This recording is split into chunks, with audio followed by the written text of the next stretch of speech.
So I had a question. I want to sort of follow up on something that Co-Chair Belisle said about, how much are we looking at what other districts across Oregon are doing that is transformational.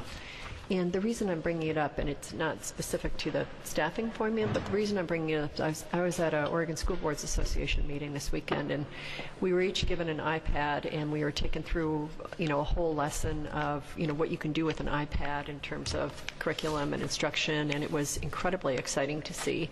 But it sounds like there's some districts in Oregon who are really out ahead of us, maybe other than Roosevelt, but districts that are out ahead of us, and I think they specifically mentioned Canby.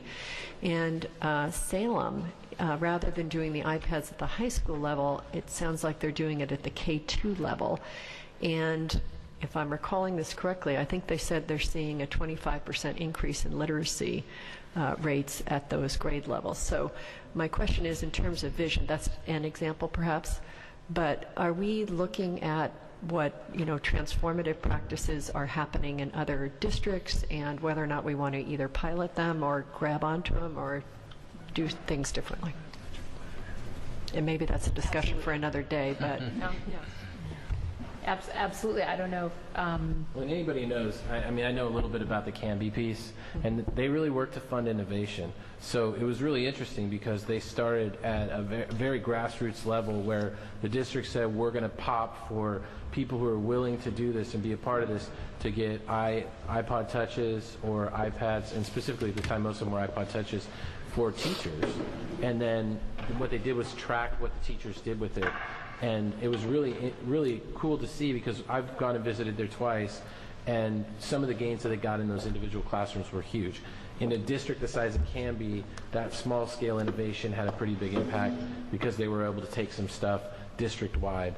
Part of that had to do with who their IT guy was, and the fact that he was really able to help push the innovation, basically back off, get the barriers out of the way of people who want to do things really, really differently.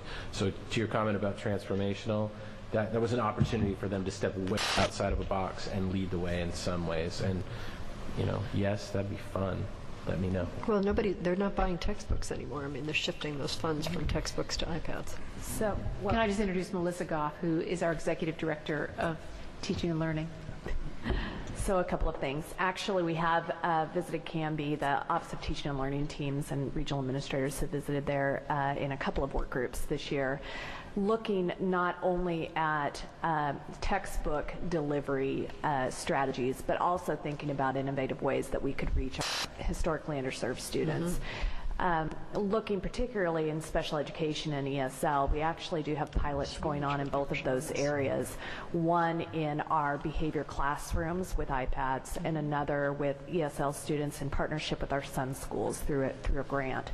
So we're definitely moving forward in our opportunities to increase digital access for kids at a time when digital access isn't the sole solution either. So as we see an opportunity, we're in right now in an opportunity with Mount Hood Cable Regulatory Commission that could really transform what we're able to offer to students in technology. We're also about to enter into the English Language Arts, English Language Development adoption cycle. We know that the technology 7 years from now, which is the next time we'll be going through a literacy adoption, will be quite different than the technology that we have available right now. So part of the challenge for our team is navigating how much do we invest right now in technology and how much do we invest in actual books and paper. We are really leaning on K3 as our area of investment collectively. We really believe that that's where we move the marker, and we see a lot of modeling out of Canby that looks promising. And again, that was just one example. I mean, I assume there's other examples out there. And actually, I'm going to just say we've had numbers of visits to other places. We've had high schools visiting McKay High School in Salem, which had some rock star outcomes from their school improvement grant. We've had schools, folks visiting us here at Roosevelt for the same reason. You heard our early childhood folks talk about visits to Earl Boyles and to Gladstone to see what they're doing. We've got a bunch of people going out and checking out firsthand what's happening in other places. Yeah, and I would also add there are also things going on here in our That own people are in our using. own school districts. So going out to Arleta and looking at what they're doing with their Chromebooks, And going Bobbie out and to Regan. Buckman, seeing the work that Buckman's doing with technology that's been consistently donated to them over the years, and learning how to integrate it into learning. Because if we only use it as another way for textbook delivery, then we're losing the opportunity, right? Huge.